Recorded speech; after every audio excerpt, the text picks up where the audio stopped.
Hello. Okay, so I've got a review, but Lincoln wants to say something quick, but he left. Lincoln, come here. Come here.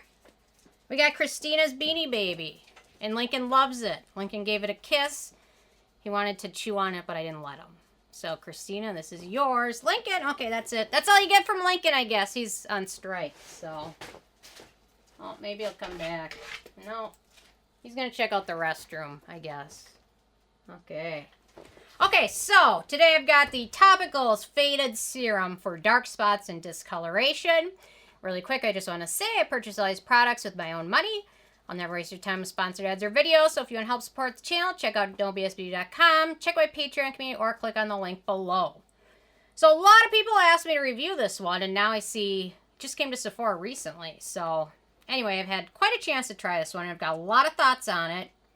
A lot of nice things to say about it as well. So, okay. They say, great for sun damage and scarred skin. This gel serum fades your most stubborn marks, scars, and spots so you can get your worries to fade away.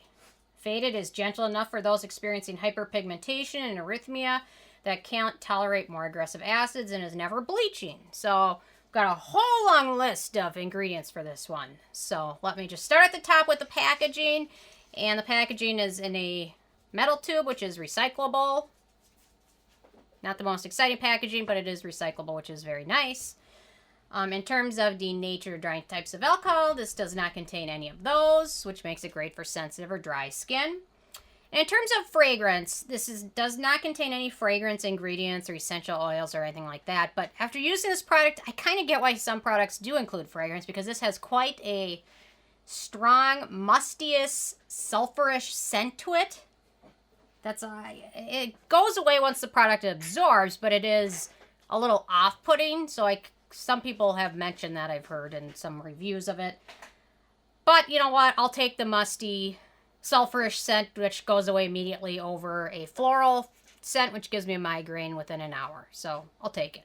But I get why some people aren't too keen about it. But you know what? The ingredients will make up for that. So I'll get there in a second. The manufacturing location for this one is made in the U.S., so no issues with that. So ease of use, so they recommend apply a thin layer on clean, dry skin before you moisturize it. Right after cleansing or toning is ideal, apply it, and then smooth it into skin.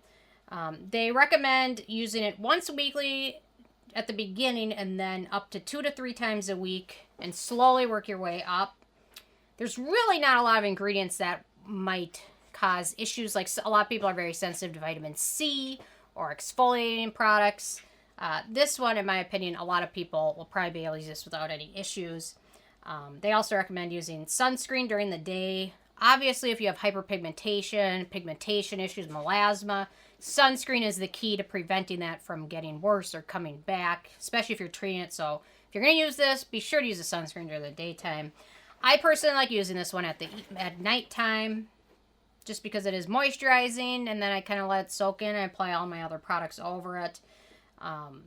Yeah, so I like to use if you're in a brightening routine, using a good toner, like the Good Molecules Niacinamide toner is great. Then I'll apply this. Then after this absorbs, I'll apply moisturizer, and sometimes an oil. So it is on the hydrating side. So if you have oilier skin, you probably won't want to use a moisturizer after this. But anyway, there we go. So it is on the hydrating side, which makes it great for nighttime. Okay, antioxidants and beneficial ingredients in this one. We've got a long list of superstar ingredients. We've got niacinamide, 4% niacinamide, which is great. Most studies on niacinamide are done between 4 and 5%. Niacinamide is great for brightening the skin, anti-acne, skin barrier repair. Niacinamide's great. Definitely include it in your routine somewhere.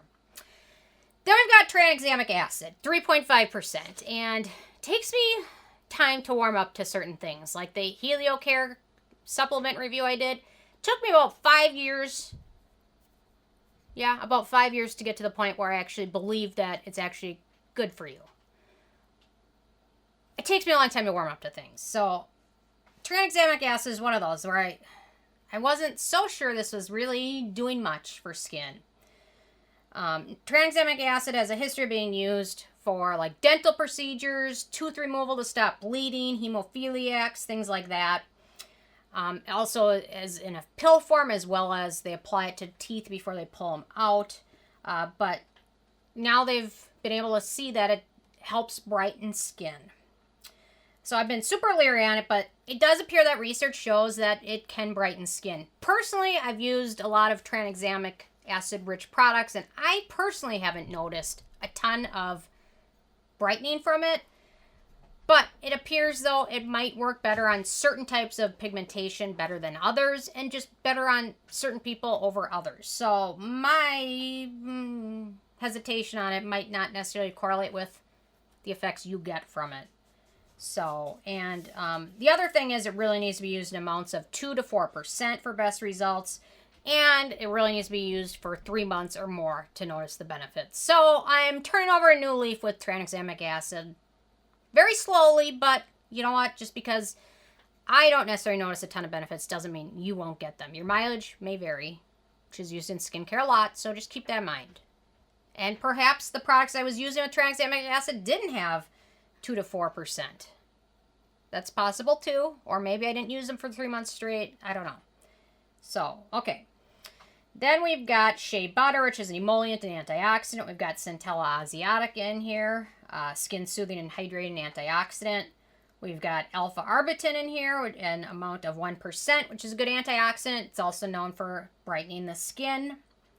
We've got jojoba seed oil, which is an emollient. We've got azelaic acid, 1%.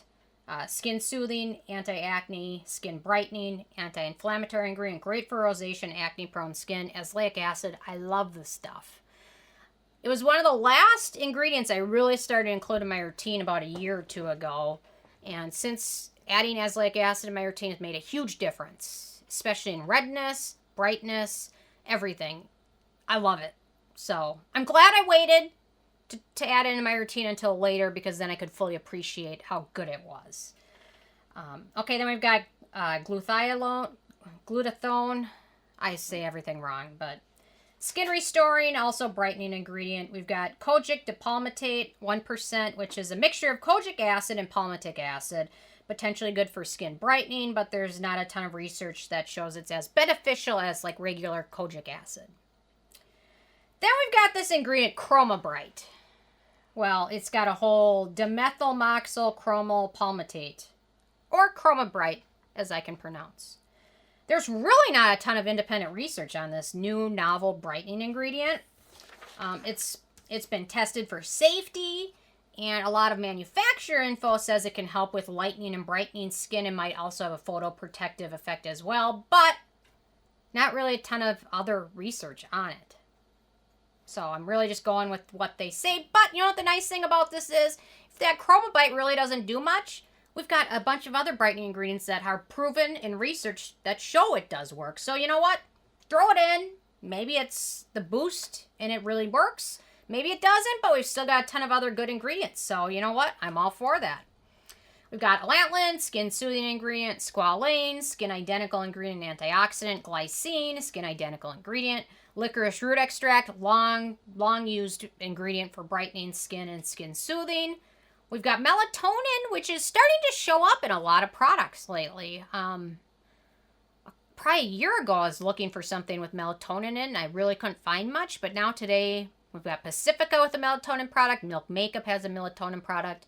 There's several other independent products with melatonin in it. And then this one. So it's a good antioxidant. We've got turmeric root extract, antioxidant, skin soothing, skin brightening. Arginine, another skin identical ingredient. We've got coconut oil.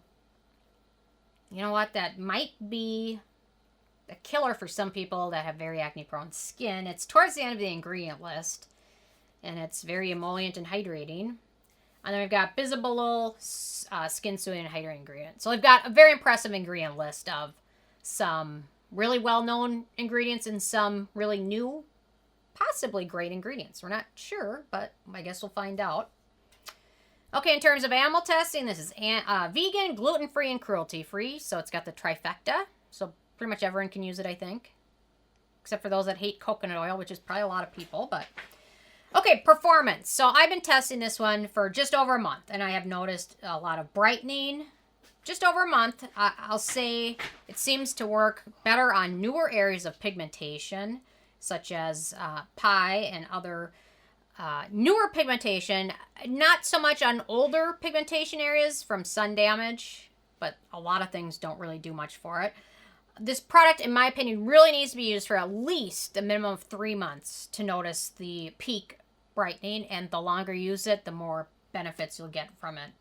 But I think at 3 months, you'll probably notice the biggest benefit. So if you're using this just a month and not super impressed, keep going, and I think by 3 months, you'll notice more. So I just switched. I was using the Peter Thomas Roth Discoloration Defense, which is like 3 times the price of this. And I was very happy with it. But there's a lot of similar ingredients in this, so I really am happy with this. It does contain a few acne-genic ingredients. We've got glycerol, stearate, Cetearyl 20, Cetearyl alcohol, jojoba seed oil, squalane, and coconut oil. We've got a long list of them. So if you have very acne-prone skin, it might be worth just using it on specific areas instead of your entire face, because your whole face probably doesn't have pigmentation issues. Well, I guess it's possible, but if you have certain areas and you're very acne prone, just apply it to those areas. That's probably the safest way, using it as a spot treatment.